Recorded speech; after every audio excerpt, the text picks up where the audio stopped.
ये बात छोड़ो भाई, आपके हैदराबाद अतराफ में 7 असेंबली है, 7 में से गोशा महल भी एक है।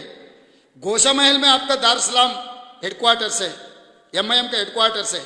आप वहां से चुनाव क्यों नहीं लड़ रहे? वहां का एमएलए राजा सिंह से क्या दोस्ती है आपका? मैं सीधा जवाब मांग रहा हूं असदुद्दीन ओवैसी से। जहां पर अजहरुद्दीन साहब जुबली हिल से चुनाव लड़ रहे, एक माइनॉरिटी को जिता के हिंदुस्तान का शान, हिंदुस्तान का निशान अजहरुद्दीन को हम एमएलए बनवा के आगे सरकार में उनको अच्छा पोजीशन देने के लिए, एक माइनॉरिटी नेता बनाने के लिए हम लोग कोशिश किए, तो उनके खिलाफ और एक माइनॉरिटी को चुनाव में लड़वा के आप उनको हराने के लिए कोशिश कर रहे।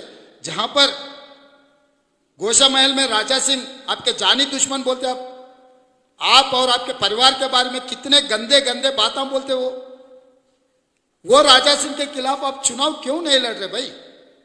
आप और आपका भाई कोई ना कोई लड़ो, और तीसरा भाई भी है, तीसरा भाई को वहां से चुनाव लड़वा दो। वो तीसरे तो काली है ना, तीसरे से राजा सिंह के खिलाफ चुनाव लड़ाओ।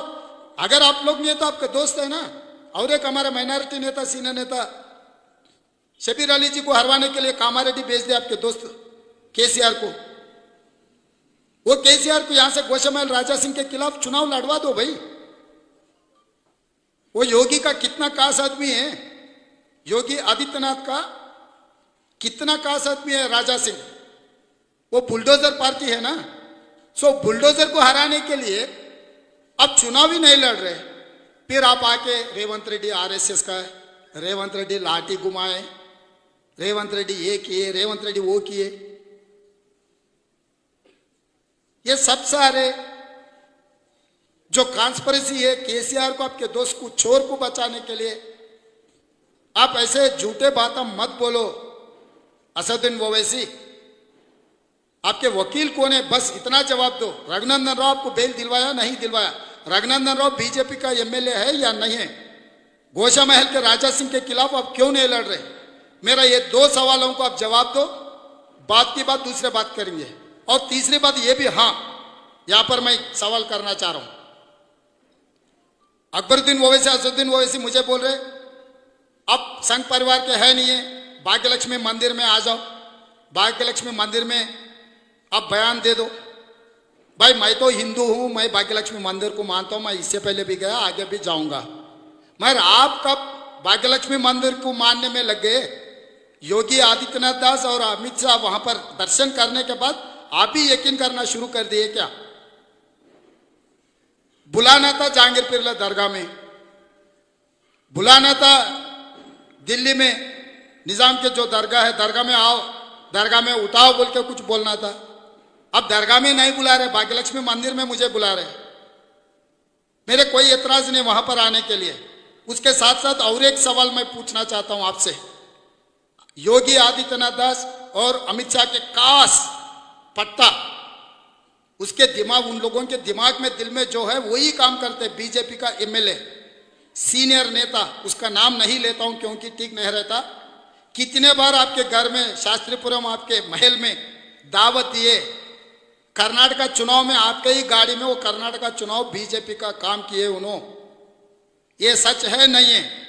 मैं वही भाग्यलक्ष्मी मंदिर में गीता मैं उठा के मेरे सर पे लगा के मैं जो बोल रहे आप, मैं कसम खाता हूं। आपको हिम्मत है मक्का मस्जिद में कुरान उठा के सर पे लगा के मेरे घर पे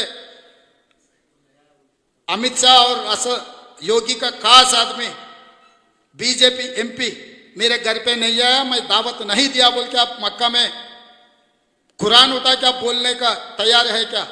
जुम्मे के दिन मैं आता हूं, पहले मैं भाग्यलक्ष्मी मंदिर में मैं उठाता हूं, वहां से मैं सीधा सीधा मक्के में आ जाता हूं।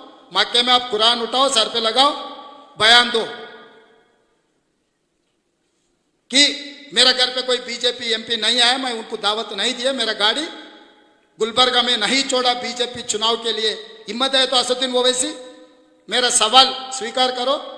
दोनों कसम खाएंगे एक ही बार। मैं पहले भाग्यलक्ष्मी मंदिर में पहले कसम खाता हूं, जो आरोप आपके ऊपर लगा रहा हूं। मैं भाग्यलक्ष्मी मंदिर में गीता उठा के मैं आरोप लगाता हूं। उसके बाद मैं मक्का में आ जाता हूं। मक्का में आप कुरान उठा के कसम खाओ मेरे घर पे कोई बीजेपी एमपी नहीं आया, मैं किसी को दावत नहीं दिया, मेरा गाड़ी में उनको गुलबर्गा में कर्नाटक चुनाव में बार बार नहीं छोड़ा बोल के बयान देने के लिए तैयार है। तो ऐसे झूठे बात हम बोलने, उनका आदत हो गया, उनका मजबूरी क्या है मुझे पता नहीं है, उसके ऊपर किसका दबावट है मुझे पता नहीं है। तो इसीलिए मुसलमान माइनॉरिटी पूरा तेलंगाना शहर में जैसा कर्नाटक में सोचकर जेडीएस एमआईएम बीआरएस बीजेपी को जिताने के लिए बीटिंग बन के काम किए, तेलंगाना में भी वही साजिश चल रहे। बीजेपी एमआईएम जेडीएस बीटिंग बन के बीआरएस को जिताने के लिए कोशिश कर रहे हैं। वहां पर बीजेपी की जिताने के लिए ये तीन लोग बी टीम बन गए, यहाँ पर बीआरएस को जिताने के लिए BJP JDS MIM B team बन के बीआरएस को जिताने के लिए कोशिश कर रहे। होशियार रहिए, आने वाले दिनों में जो फैसला करना है, जो सेक्युलर सरकार